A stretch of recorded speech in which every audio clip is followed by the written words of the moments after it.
You're imperfect. You're wired for struggle, but you're worthy of love and belonging. American researcher, storyteller Brené Brown said in her 2010 TED Talk. I am from the countryside, specifically southwest China, 40 miles from the China-Vietnam border. About a century ago, Chinese communism dominated the country and deprived everyone of the right to own land. As part of the Communist Manifesto, in 1945, my family's lands were seized and redistributed to the poor. For the next 80 years, all of the subsequent generations of my family, myself included, learned what it meant to be impoverished. Against all odds, my father persevered and rose above this poverty.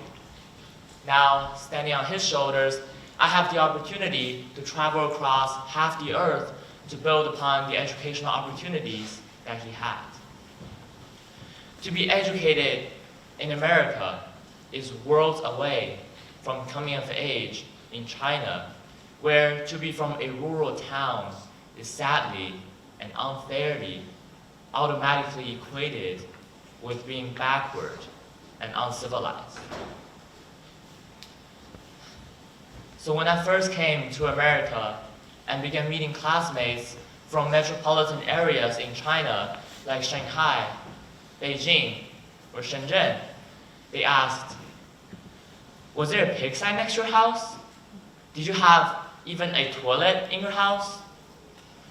Being seen broadly as Chinese when I first got here felt confusing because I did not fit in with my US peers culturally.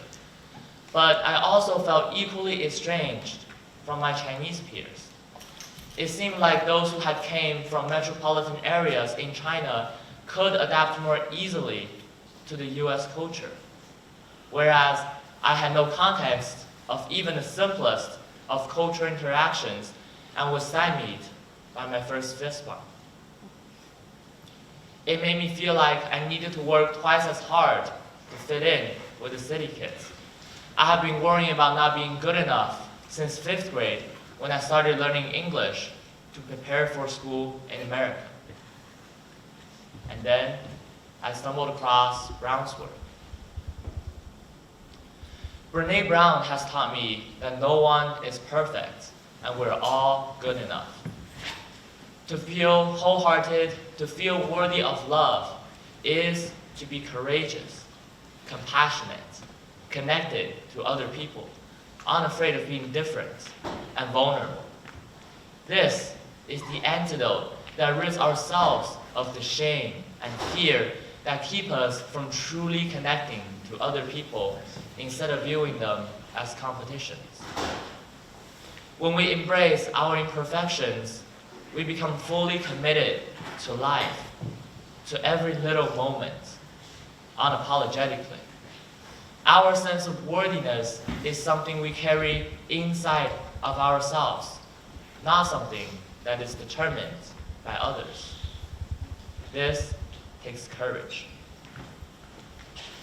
At the age of 13, I needed courage to leave my mother and sister behind in China and go live alone with my dad in a new country where no one could understand my language.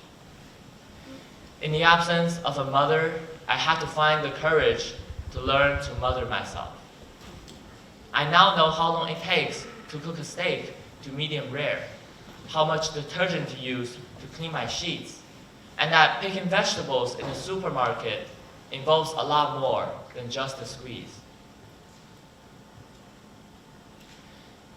Getting out of my comfort zone and fitting in the American culture was one of the biggest challenges I have faced so far in my life.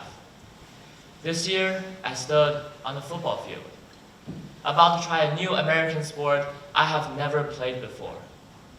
I often find myself lost on the field and end up confusing the play. But I know I am not going to be a star player overnight. And when a quarterback says 13 queens, I take my best guess and run.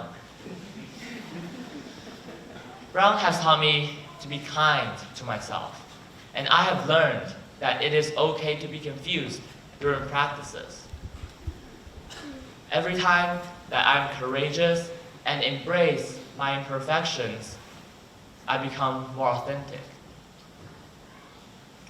I realize that the key to authenticity is allowing myself to be not good enough.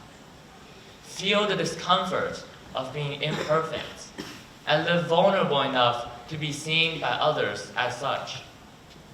I can aspire to live wholeheartedly, be unapologetically myself within all different groups of people, and know that the result will be a connection. Connection to my family, to my teammates, and even the city kids from China. Because, as Brown says, to be imperfect and to struggle is to be worthy of love and belonging, which is the birthplace of joy. Thank you.